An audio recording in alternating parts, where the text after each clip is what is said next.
Quentin Levent, je suis désolé, j'ai dit Levan et c'est Levent. Bonsoir, bienvenue. Sylvie Chaucron, bonsoir, bienvenue. Martin Veil, bonsoir, bienvenue. Bonsoir, merci beaucoup. Monsieur. Sylvie Chaucron, vous êtes neuropsychologue, directrice de la recherche au CNRS et responsable de l'équipe Vision et Cognition à la Fondation ophtalmologiste Rothschild. Quentin Levent, vous êtes spécialiste des mondes numériques et journaliste notamment pour Le Monde, La Croix et France Culture. Et pour résumer, vous êtes un nerd de profession. C'est écrit sur votre Insta.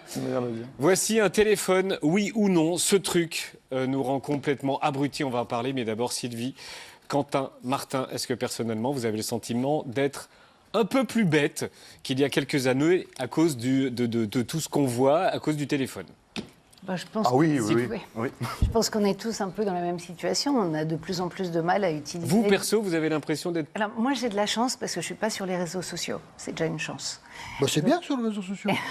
C'est très bien. Non. Je ne l'ai pas vu revenir, mais il est là. Il est revenu. Il voulait la réponse à la question.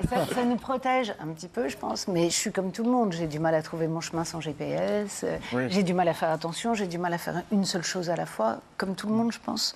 Et vous, Quentin? Plus bête, je sais pas, mais plus perdu, en tout cas. Moins concentré? Moins concentré, je sais plus m'ennuyer, par exemple. Et surtout plus perdu par rapport au monde qui m'entoure. C'est-à-dire que le monde, je le comprends plus. Le téléphone, je sais plus comment il fonctionne. Après, vous êtes jeune. Est-ce que vous avez déjà eu l'occasion de vous ennuyer? Oui. Quand j'étais enfant, je m'ennuyais. Puis quand j'étais enfant, j'étais très intelligent. Alors que maintenant... Il fallait voir à l'époque. Martin, toi, est-ce que tu penses que tu es un peu plus abruti qu'avant? Ce que je trouve très intéressant, En vrai c'est ça. Oui, mais alors je ne dirais pas forcément que c'est irréversible. Par contre, j'ai remarqué, je pense, comme tout le monde autour de cette table, que j'ai plus de mal quand je regarde un film. Je trouve ça un petit peu plus long. Je me sens un peu plus agité.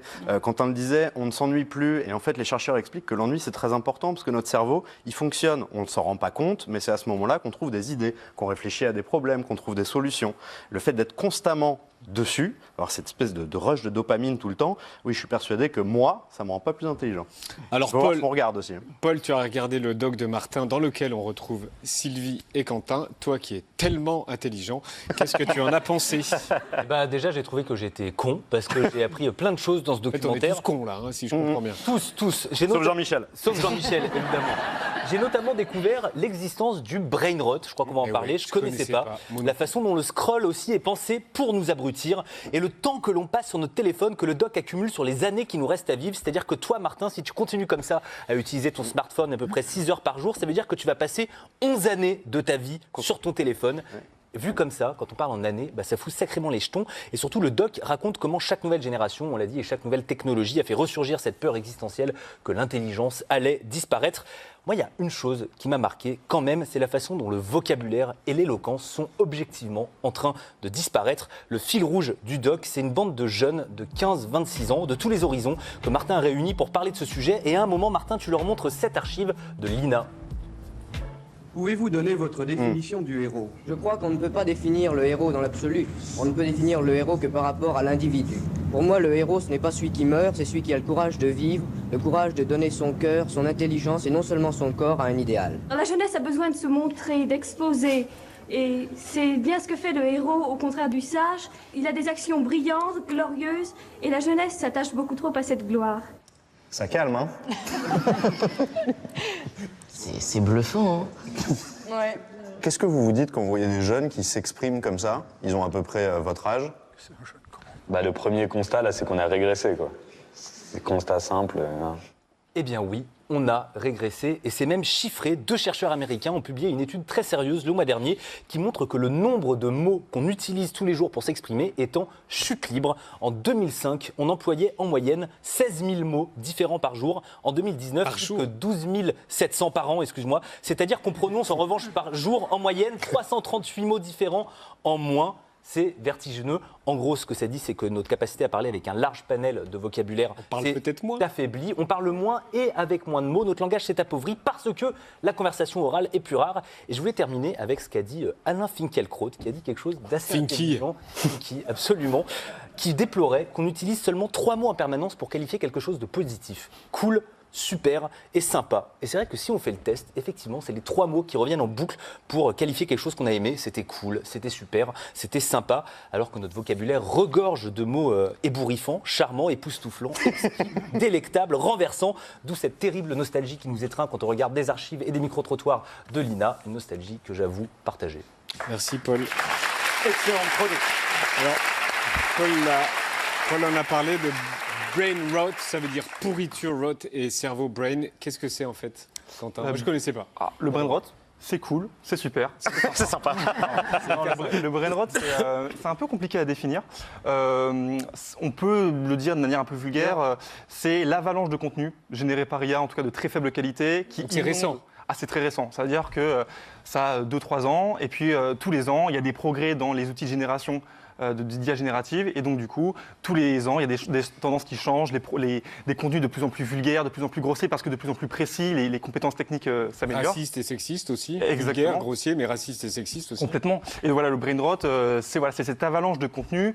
On peut le dire autrement, c'est un processus industriel. C'est créer à la chaîne, générer au kilomètre des contenus pour inonder les réseaux sociaux, pour choquer et générer de l'engagement. Donc c'est ce qu'on voit là. Hein. Sylvie, ça dit quoi le brain rot? Puisque ça n'a aucun sens, si ce n'est de diffuser des sujets complètement idiots et puis racistes et sexistes.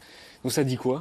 D'abord, ça peut s'entendre comme pourriture du cerveau littéralement et même. pourrissement du cerveau. C'est-à-dire qu'à terme, on imagine bien que tout ce défilé d'images qui n'a pas de sens, qui ne vous permet pas d'exercer votre jugement critique, ni votre mémoire, qui est juste de la perception visuelle, voilà, et qui vous rend captif, complètement aimanté par ce contenu. Et pourquoi?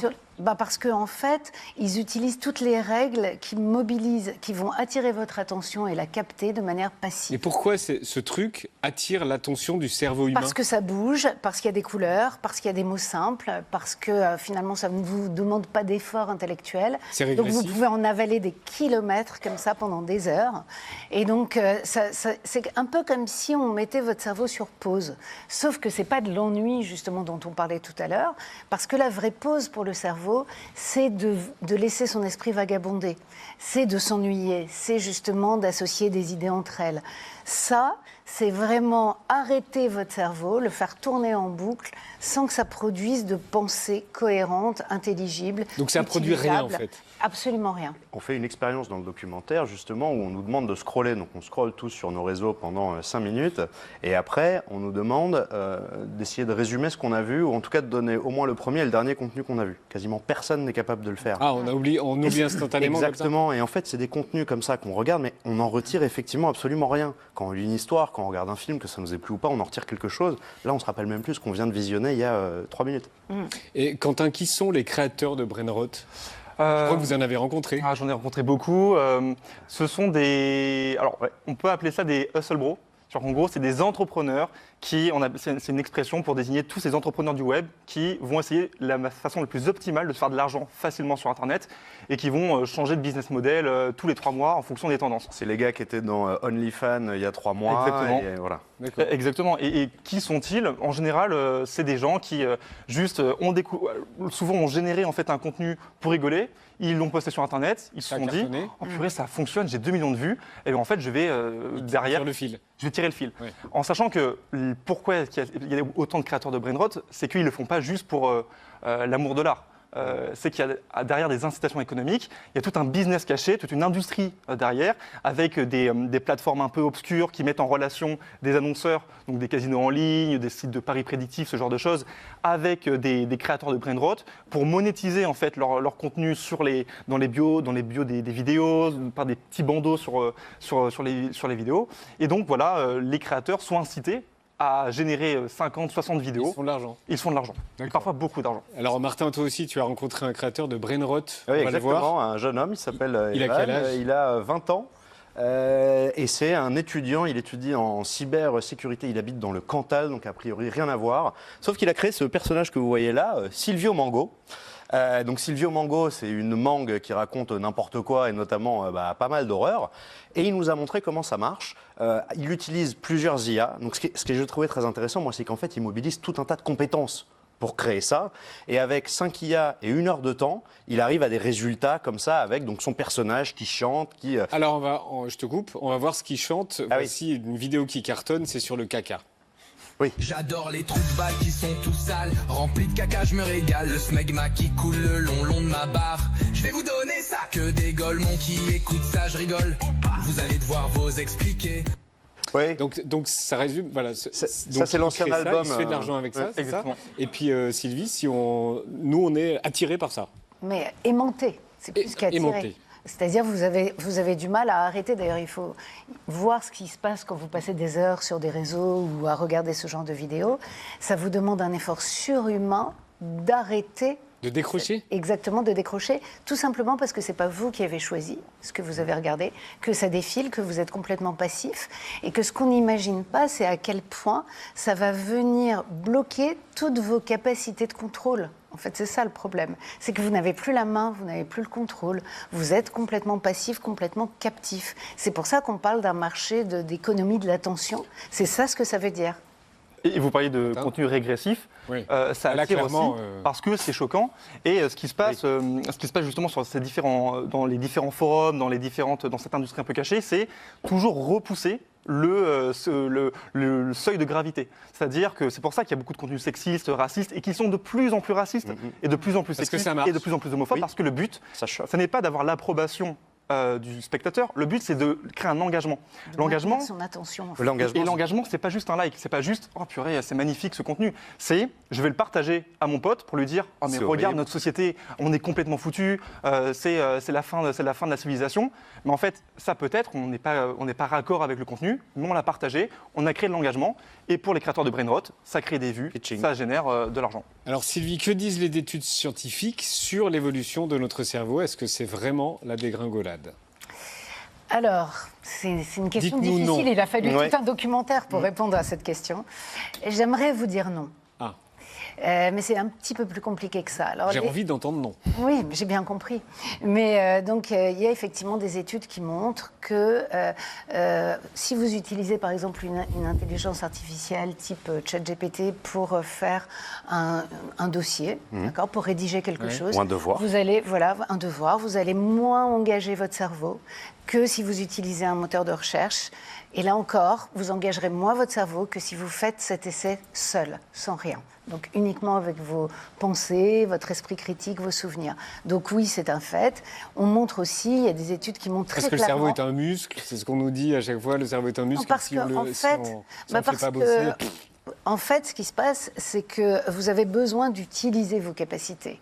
Si vous ne les utilisez pas, en fait, ce qui se passe, on parle beaucoup de troubles cognitifs, mais il y a autre chose qu'on appelle la métacognition. Qu'est-ce que c'est que la métacognition ? C'est la connaissance que j'ai, moi, de mes propres capacités. Si je délègue en permanence mes capacités, c'est-à-dire que je ne me sers plus de ma perception visuelle, mais je regarde avec mon téléphone une cérémonie ou un panorama, je ne me sers plus de ma mémoire, mais je vais chercher dans mon téléphone ou dans mon ordinateur ou sur un moteur de recherche, je ne me sers plus de mon jugement critique, mais je pose toutes les questions que j'ai à ChatGPT pour qu'il y réponde, je ne me sers plus de mes propres capacités pour rédiger, mais je demande à ChatGPT de me faire une synthèse sur tel ou tel sujet, finalement ce que je perds, c'est la connaissance que j'ai de mes propres capacités. Et finalement, un jour, on m'a posé comme question, d'un point de vue scientifique, neuropsychologique, qu'est-ce que c'est que la connerie ? Et si je réfléchis à cette question, je me dis que la connerie, c'est le fait de ne pas savoir ce que je sais et de ne pas savoir ce que je ne sais pas. Parce que finalement, qu'est-ce que c'est que quelqu'un qu'on appellerait con ? C'est quelqu'un qui ne sait pas qu'il ne sait pas. Et finalement, qu'est-ce qu'on est en train de devenir ? On est en train de devenir des personnes qui ne savons pas ce qu'on sait et ce qu'on ne sait pas, parce qu'on est en train de déléguer toutes nos capacités. Donc j'ai la réponse à ma question. Voilà. Ok, d'accord. Donc c'est pas forcément... Je la donne pas parce que pour donner la balle à Martin, parce que voilà. Mais j'ai la réponse à la question.